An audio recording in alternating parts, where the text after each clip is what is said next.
And now I bring you to the story that really moves my heart the most. He is a man who was poor. Not only was he poor, he was a person who was very unattractive. In fact, the ulama or the sahabas used to describe him as hideous. Hideous. If a person looks at him, just wants to look away. So this man, Allah created him this way.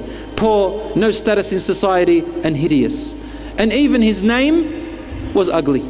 We're not meant to say that sahabas are ugly, a'udhu billah. They are beautiful. But the name that he had was an unattractive name. His name was Julaybib, radiyallahu anhu. This hadith is in Sahih Muslim, and part of it is also in At-Tirmidhi, which is completely authentic. Rasulullah sallallahu alayhi wa sallam saw Julaybib one day, and he had grown older in age. He said to him, "How are you, ya Julaybib?" That was such the case of Rasulullah sallallahu alayhi wa sallam. "How are you, ya Julaybib?"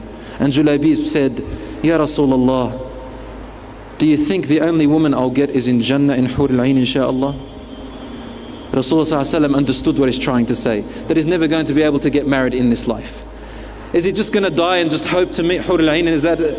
Rasulullah ﷺ said, "No, bal fi dunya wal akhirah inshaAllah." You are going to get a woman from dunya inshaAllah, and also from the akhirah. In other words, I would have said, no, Hur al-Tin and then Hur al-Ain inshaAllah. Hur al-Tin means soil. Laugh. Someone laugh. And thank you, Akhil Karim. So Rasulullah ﷺ said, "Ya Julaybib, go to so and so a house and ask, they have a daughter." He went and they rejected him. So Rasulullah ﷺ came to this man and said to him, "Uridu an akhtuba ibnatak." I want to ask for your daughter's hand. He said, "Allahu Akbar, Rasulullah, what beautiful news this is that makes the eyes enlighten and the heart, subhanallah." Rasulullah ﷺ, no, it's not for me. He said, "Who for then?" He said, "For Julaybib." And suddenly his smile turned into a frown, and he said, "Let me ask her mother." So he went home and said, "Rasulullah has asked for our daughter." She said, "Allahu Akbar, what great honor, what brings comfort to the eyes and to the heart." And he said, no, not for Rasulullah. She said, "Who for?" He said, "For Julaybib." And then the mother said, "Subhanallah, we had better men than him coming and asking for our daughter and rejected him. We had greater families asking for her and we refused them. And now the lowest of the low in society and the most hideous, we have to give our daughter to him? No, please." Their daughter was in the background inside listening. So she came out and said, "What is this that I hear, Mum and Dad? Rasulullah sallallahu alayhi wa sallam is on behalf of another man proposing that man to me, and you say no to Rasulullah? Wallahi, I will not refuse the request of Rasulullah, and Julaybib is the only man I will marry." Allahu Akbar. When the news came to Julaybib, he was rejoiceful, mashallah. And Rasulullah sallallahu alayhi wa sallam got the companions to look after him and donate so that he can get married. Time passed, and there was one of the battles. Then Julaybib was among the people who went into that battle. Rasulullah sallallahu alayhi wa sallam was there, and the battle, alhamdulillah, was victorious to the Muslims. And then he went out as he usually does and looks among the Sahaba. There were great Sahabas who had died, and he's asking, everybody's asking, "Where's my uncle? Where's my brother? Where's my son? Where's my so-and-so?" But Rasulullah sallallahu alayhi wa sallam was asking one question, "Ayna Julaybib?"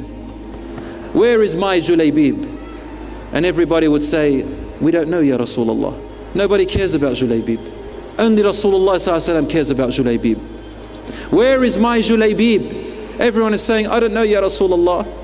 And they'll say, "Ya Rasulullah, have you seen my uncle?" He said, "No." "But have you seen my Julaybib?" And they say, No, we don't know anything about him." So he went looking for him. And amidst the dead people, he finally found Julaybib radiyallahu anhu, dead on the ground. And around him, as a circle, there were 7 of the enemies dead around him. And Rasulullah sallallahu alaihi wasallam, when he saw this image, he stared at him and his eyes flowed with tears.